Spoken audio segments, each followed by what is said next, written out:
Programang ito ay rated SPG. Striktong patnubay at gabay ng magulang ang kailangan. Maaaring may masiselang tema, lengguwahe, karahasan, sexual, horror o droga na hindi angkop sa mga bata. Mukhang tuloy na nga magpapaalam itong si Moira dito nga sa ating teleserye at ngayon ay magkakaroon na ng isang lamay para sa kanya kung saan mukhang hindi nga ito matatanggap ni Zoe sapagkat mag-isa na lamang siya sa kanyang laban at wala na ang kanyang ina na talagang kakampi niya sa lahat.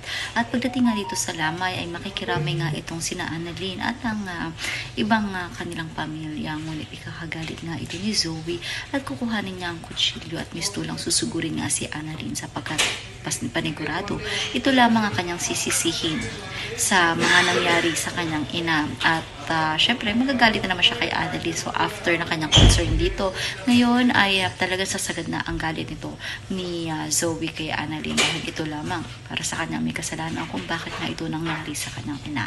Ano nga ba ang paraan para magkaayos pa muli ang dalawang ito? Yan ang mga dapat nating abangan dito nga lang sa Abot Kamay na Pangarap.